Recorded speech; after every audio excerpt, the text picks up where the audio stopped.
নমস্কার বন্ধুরা, আমি উত্তম আর তোমরা দেখছো সৌমিত্র জোন। বন্ধুরা, আজকে আমরা এই ভিডিওর মাধ্যমে দেখব কিভাবে খুবই সহজে তোমরা ই-ডিস্ট্রিক্ট পোর্টালের মাধ্যমে একটি এসডিওর ডোমেসিয়াল সার্টিফিকেটের অ্যাপ্লাই করবে। তো বন্ধুরা, চলো আর দেরি না করে দেখে নিই কিভাবে এটি সম্ভব। এর জন্য তোমরা তোমাদের ডেস্কটপের যে কোনো একটি ব্রাউজারে গিয়ে সার্চ করো WB ই-ডিস্ট্রিক্ট।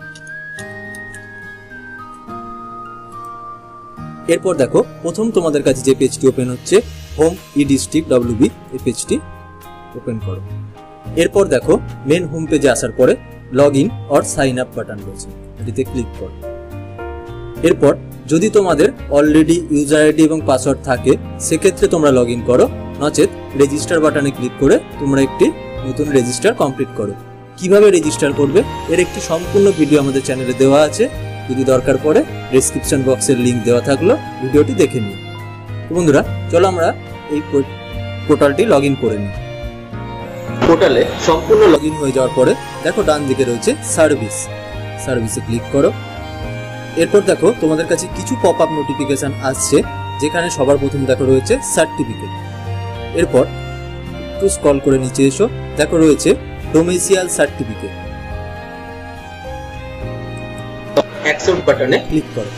সাথে সাথে দেখো তোমাদের কাছে একটি পেজ ওপেন হচ্ছে, যেখানে তোমাদের ফার্স্ট বেসিক ইনফরমেশনগুলো ফিল আপ করতে হচ্ছে। এখানে সর্বপ্রথম তোমরা তোমাদের মিস্টার বা মিসেস দিয়ে লিঙ্গ নির্বাচন করো। এরপর ফার্স্ট নেম অপশনে এসে সর্বপ্রথম তোমরা এখানে তোমাদের ফার্স্ট নেমটি দাও। এখানে ফার্স্ট নেম। এরপর যদি তোমাদের কোনো মিডিল নেম থাকে সেক্ষেত্রে মিডিল নেম, এবং লাস্ট নেম অপশনে এসে তোমরা তোমাদের টাইটেলটি দাও। এরপর ডেট অফ বার্থ অপশনে এসে তোমরা তোমাদের সম্পূর্ণ ডেট অফ বার্থটি নির্ভুল আকারে লেখো। তারপর মোবাইল নম্বর দাও এবং ইমেল আইডি সম্পূর্ণ ফিল করো। তারপর অ্যাড্রেস লাইন 1 অপশনে এসে তোমরা তোমাদের সম্পূর্ণ রেসিডেন্স অ্যাড্রেসটি লেখো, যেখানে অবশ্যই ভিলেজ, পোস্ট অফিস, PS এবং পিনকোড উল্লেখ থাকবে। এরপর একটু নিচের দিকে দেখো রয়েছে পিনকোড, এখানে এসে সম্পূর্ণ তোমরা পিনকোডটি দাও। এরপর ডিস্ট্রিক্ট অপশনে এসে তোমরা তোমাদের জেলা নির্বাচন করো। তারপর সাব ডিভিশন অপশনে এসে তোমরা তোমাদের সাব ডিভিশন নেমটি চুজ করো, এবং রুরাল অর আরবান অপশনে এসে তোমরা যদি পঞ্চায়েতের স্থায়ী বাসিন্দা হও সেক্ষেত্রে রুরাল, আর যদি তোমরা শহরের বাসিন্দা হও সেক্ষেত্রে আরবান দাও। এরপর ব্লক বা মিউনিসিপ্যালিটি চুজ করো। তারপর ভিলেজ অপশনে এসে তোমরা তোমাদের সম্পূর্ণ ভিলেজটি চুজ করো, এবং পোস্ট অফিস অপশনে এসে তোমরা তোমাদের পোস্ট অফিস নেমটি চুজ করো। এরপর পুলিশ স্টেশন অপশনে এসে তোমরা তোমাদের থানার নামটি সম্পূর্ণ লেখো। তোমাদের ফার্স্ট স্টেজের বেসিক ইনফরমেশনগুলো ফিল হয়ে যাওয়ার পরে সেভ অ্যান্ড নেক্সট বাটনে ক্লিক করো। এরপরে দেখো তোমাদের কাছে সেকেন্ড উইন্ডো ওপেন হচ্ছে, যেখানে তোমাদের আবার প্রেজেন্ট অ্যাড্রেস দিতে হচ্ছে। যদি তোমাদের প্রেজেন্ট এবং পার্মানেন্ট অ্যাড্রেস সেম হয় সেক্ষেত্রে সেম অ্যাজ পার্মানেন্ট অ্যাড্রেস অপশনে ক্লিক করো। এরপর তোমাদের লিগাল গার্জিয়ান নেম দিতে হবে। যদি তোমাদের কাছে তোমাদের লিগাল গার্জিয়ান ফাদার হয় সেক্ষেত্রে ফাদার, এবং বিবাহিত মহিলাদের ক্ষেত্রে হাজবেন্ডকে তার লিগাল গার্জিয়ান করে এগিয়ে চলো। তারপর ফার্স্ট নেম অপশনে এসে তার সম্পূর্ণ নাম, এবং লাস্ট নেম অপশনে এসে তার টাইটেল। তারপর অকুপেশন অপশনে এসে সে কি ব্যবসার সাথে লিপ্ত সেটি সম্পূর্ণ দাও, দিয়ে সেভ অ্যান্ড নেক্সট করো। এরপর দেখো তোমাদের কাছে যে পেজটি ওপেন হচ্ছে সেখানে তোমাদের প্লেস অফ বার্থ নির্বাচন করতে বলা হচ্ছে, যেখানে সর্বপ্রথম তোমরা তোমাদের রাজ্য নির্বাচন করো। এরপর একটু স্ক্রল করে নিচে এসো, দেখো রয়েছে অ্যাড নিউ রো। এখানে তোমাদের সম্পূর্ণ এডুকেশন ডিটেলসটি শো করতে হবে, যেখানে সবার প্রথম তোমরা তোমাদের ইনস্টিটিউশন নেমটি সম্পূর্ণ লেখো। এরপর ক্লাস ফ্রম, তুমি এখানে কোন ক্লাস থেকে কোন ক্লাস পর্যন্ত পড়াশোনা করেছো সেই ডিটেলসটি সম্পূর্ণ ফিল করো। এরপর যদি তুমি ক্লাস 5-এ এই স্কুলে ভর্তি হয়ে থাকো, ক্লাস 5-এ কত সালে ভর্তি হয়েছো সেই সময়কালটি দাও, এবং কত সাল পর্যন্ত তুমি ওই স্কুলে পড়াশোনা করেছো সেই সালটি সম্পূর্ণ নির্বাচন করে ওকে বাটনে ক্লিক করো। এরপর দেখো রয়েছে সেভ অ্যান্ড নেক্সট, এই বাটনে ক্লিক করার সাথে সাথে তোমাদের কাছে যেই পেজটি ওপেন হচ্ছে সেখানে দেখানো হচ্ছে সেখানে তোমরা লাস্ট 15 বছর ধরে কোন অ্যাড্রেসে রয়েছে।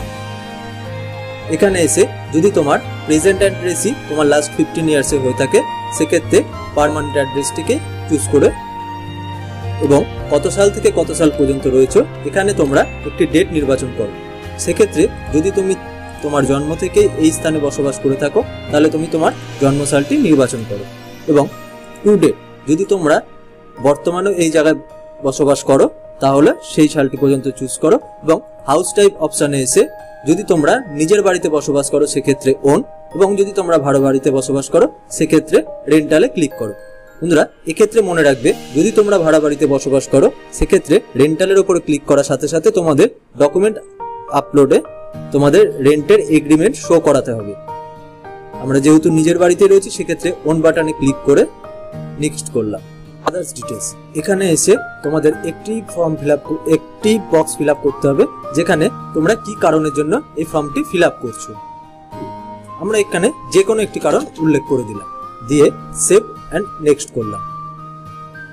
এরপরে দেখো প্রিভিউ অপশন রয়েছে। প্রিভিউ অপশনে সম্পূর্ণ দেখাবে তোমাদের ফিল আপ করা ফর্মটি, যেটি সম্পূর্ণ চেক করার পরে তোমরা সাবমিট বাটনে ক্লিক করো। এরপর তোমরা তোমাদের বেসিক ডকুমেন্টস গুলো আপলোড করতে হবে। সেক্ষেত্রে রেসিডেন্স প্রুফ অপশনে এসে তোমরা তোমাদের একটি রেসিডেন্স প্রুফ আপলোড করো, যেখানে হয় তোমাদের দলিল বা জায়গার পর্চা আপলোড করতে পারো। এরপর আইডি প্রুফ অপশনে এসে আধার কার্ড বা ভোটার কার্ড চুজ করো। এরপর ফটোগ্রাফ অপশনে এসে তোমাদের একটি সম্পূর্ণ পাসপোর্ট সাইজ ফটো আপলোড করো।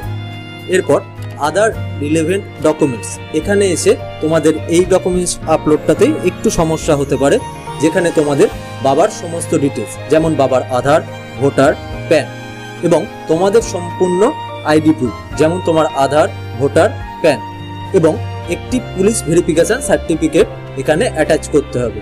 এই ফাইলটিকে সম্পূর্ণ ফটোশপে এডিট করার পরে পিডিএফ বা জেপিজি আকারে তোমরা আপলোড করতে পারো।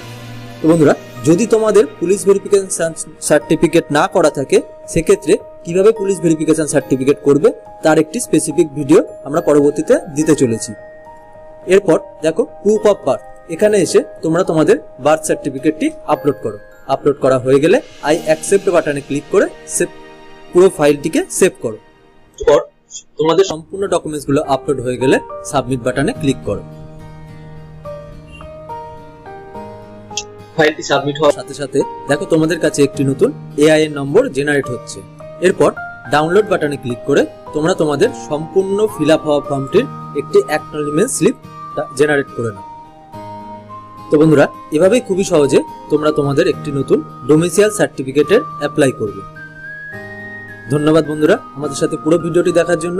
যদি আমাদের ভিডিওটি ভালো লেগে থাকে অবশ্যই ভিডিওটিকে একটি লাইক এবং চ্যানেলটিকে একটি সাবস্ক্রাইব করে দেবে।